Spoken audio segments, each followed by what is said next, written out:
Terima kasih ya Tuhan untuk penghiburan yang Tuhan terus berikan kepada kami melalui kebangkitan Tuhan, sehingga kami semakin percaya bahwa adanya kebangkitan dan kami tidak perlu takut dengan kematian. Terima kasih Yesus. Buka hati dan pikiran kami ketika kami akan mendengarkan firman. Roh Kudus-Mu menyertai kami dan hamba-Mu juga. Di dalam nama-Mu kami berdoa dan ucap syukur. Amin. Shalom Bapak Ibu Saudara-saudaraku yang dikasihi Yesus Kristus, selamat bertemu kembali. Semoga kita penuh dengan sukacita. Amin. Karena kita punya Tuhan yang sudah bangkit, ya. Dan kebangkitan Kristus itu menjadi satu sukacita yang luar biasa bagi setiap orang Kristen. Amin. Bapak Ibu Saudara-saudara, firman Tuhan yang menjadi renungan bagi kita hari ini yaitu yang terambil dari 1 Tesalonika pasal yang keempat, ayat yang ke-16. Dikatakan demikian. Sebab pada waktu tanda diberi, yaitu pada waktu penghulu malaikat berseru dan sangkakala Allah berbunyi, maka Tuhan sendiri akan turun dari sorga, dan mereka yang mati dalam Kristus akan lebih dahulu bangkit. Demikian firman Tuhan. Bapak Ibu Saudara-saudaraku yang dikasihi Yesus Kristus, seperti yang saya katakan tadi, kebangkitan dan kemenangan Yesus dari kematian itu menjadi sukacita yang luar biasa dalam kehidupan kita. Itu menjadi penghiburan yang tidak ada taranya. Melalui kebangkitan Yesus mau dinyatakan kepada kita, kita tidak perlu takut akan kematian, karena kematian itu sudah dikalahkan oleh Yesus Kristus itu sendiri. Orang-orang yang percaya itu pasti akan dibangkitkan. Bahkan Yohanes sendiri dengan lebih straight lagi mengatakan, barang siapa percaya kepada Yesus Kristus, dia tidak akan mati. Sekalipun dia mati, maka dia tetap akan hidup. Oleh karena itu saudara-saudara, ini juga menjadi penghiburan bagi kita, bagi setiap orang-orang yang mengalami kesedihan karena orang-orang yang dia kasihi yang telah mendahuluinya. Baik itu orang tuanya, ayah dan ibunya, atau suami atau istrinya, atau anak-anaknya, atau orang-orang yang terdekat dengan dia, yang dia begitu kasihi, dia begitu cintai, tetapi telah mendahului mereka. Ada begitu banyak orang yang tetap tinggal dalam kesedihan itu. Sebenarnya saudara-saudara, kita bisa saja sedih karena ikatan darah, ikatan persaudaraan. Tetapi kita harus ingat bahwa di dalam roh Tuhan, setiap orang yang percaya kepada Yesus Kristus yang mati pasti akan berada di dalam pelukan Yesus Kristus, dan dia akan dibangkitkan bersama-sama orang yang telah mati. Bahkan ketika harinya Tuhan tiba, orang-orang yang telah mati itu akan bangkit pertama sekali, baru kita yang kemudian. Nah, saudara-saudara, untuk itu dan karena itu tidak ada lagi satu kesedihan yang luar biasa.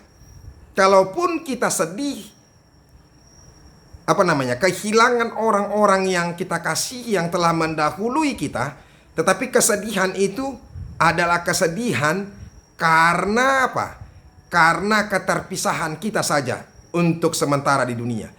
Karena nanti pada saatnya ketika hari kedatangan Tuhan tiba, maka mereka semua akan dibangkitkan dan kita akan berjumpa kembali dengan orang-orang yang kita kasihi.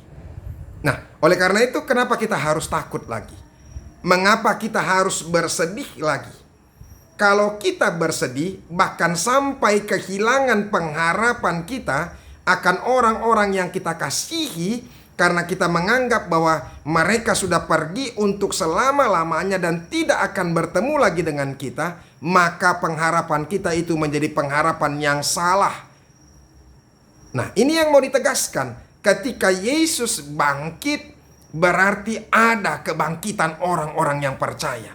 Ketika Yesus bangkit mengalahkan kematian, berarti setiap orang-orang yang percaya ketika dia akan mati atau meninggalkan dunia ini, dia akan dibangkitkan bersama-sama orang yang kita kasihi, yang telah lebih dahulu pergi mendahulu kita.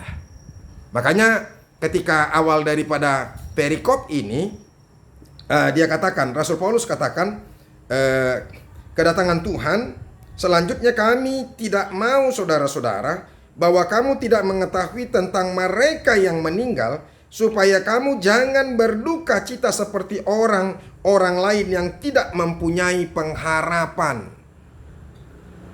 Karena jikalau kita percaya bahwa Yesus telah mati dan telah bangkit. Nah ini kuncinya, kalau kita percaya bahwa Yesus telah mati dan telah bangkit, maka kita percaya juga bahwa mereka yang telah meninggal dalam Yesus akan dikumpulkan Allah bersama-sama dengan Dia. Jadi tidak ada alasan saudara-saudara kita bersedih dan sampai kehilangan pengharapan. Kita bersedih sampai kita menderita. Saya harus katakan kepada kita, orang-orang yang kehilangan, yang ditinggalkan oleh suami, ditinggalkan oleh istri, ditinggalkan oleh orang tua, ditinggalkan oleh kekasihnya, jangan sampai bersedih sampai kehilangan pengharapan. Boleh bersedih? Boleh. Boleh menangis? Boleh. Sebagai kasih kita, karena ikatan persaudaraan, ikatan persahabatan satu dengan yang lain, dan ikatan juga di dalam satu rumah tangga. Tetapi kita harus ingat saudara-saudara, bahwa keterpisahan kita itu hanya untuk sementara. Dan seharusnya kita harus bersuka cita ketika kita tahu Yesus bangkit, dan saudara-saudara kita yang percaya, sungguh-sungguh percaya kepada Yesus, ketika dia meninggal, kita harusnya bersuka cita karena kita tahu dia akan pergi berkumpul bersama kembali kepada Bapa di sorga, dan bersama dengan dengan anaknya Tuhan Yesus Kristus di sorga. Oleh karena itu, kenapa kita harus bersedih? Makanya ini yang mau diingatkan oleh Rasul Paulus, bahwa jangan sampai ada orang yang kehilangan pengharapan ketika saudara-saudarinya, orang yang dikasihnya, telah meninggalkannya di dunia. Justru kita harus bersuka cita karena mereka pergi ke surga. Masa kita harus bersedih? Saudara-saudara kita, orang yang kita cintai, pergi menjumpai Bapaknya, menjumpai Tuhannya, dan kita juga akan pergi ke sana nantinya. Cepat atau lambat, persoalannya semuanya orang juga akan meninggal, akan mati. Oleh karena itu saudara-saudara, tetaplah percaya kepada Tuhan. Ketika kita menyadari kebangkitan Yesus Kristus sudah benar-benar nyata, maka kita juga akan dibangkitkan bersama-sama orang-orang yang telah meninggal, yang telah mendahului kita.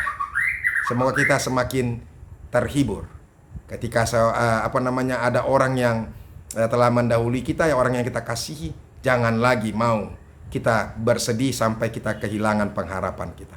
Kita mencintai dia. Justru karena kita mencintai dia, kita harus merelakannya pergi kepada Bapa, dan kita bersuka cita. Kita tinggal tunggu waktunya, giliran kita. Tetapi bukan berarti kita berputus asa untuk menunggu giliran kita.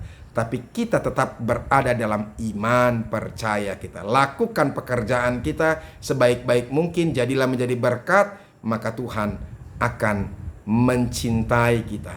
Dan Tuhan akan menyambut kita ketika kita pergi menghadap Dia. Semoga ini menjadi penghiburan kepada orang-orang yang berduka, dan menjadi sukacita bagi mereka. Tuhan Yesus memberkati. Amin, kita berdoa. Terima kasih Tuhan untuk firman-Mu, karena Engkau sudah mengingatkan kami melalui hamba-Mu Rasul Paulus, yang menyatakan bahwa setiap orang-orang percaya dengan kebangkitan Yesus, maka semua orang juga nanti akan dibangkitkan. Oleh karena itu kami tidak perlu takut lagi dengan kematian, dan kami tidak perlu harus bersedih bahkan sampai kehilangan pengharapan kami. Terima kasih untuk firman-Mu. kami semakin diteguhkan dan dibenarkan. Di dalam nama Yesus Kristus kami berdoa. Amin. Saudara-saudaraku, mari kita bersukacita dan mari kita menyaksikan ini. Apa yang sudah firman Tuhan katakan kepada kita melalui hambanya Rasul Paulus. Dia ingatkan kepada kita, karena itu hiburkanlah seorang akan yang lain dengan perkataan-perkataan ini. Jadi tugas kita menghibur setiap orang yang mengalami kesedihan dan keterhilangan orang-orang yang dia kasihi. Semoga ini meneguhkan kita dan bermanfaat kepada kita. Tuhan Yesus memberkati. Sampai ketemu besok. Salam.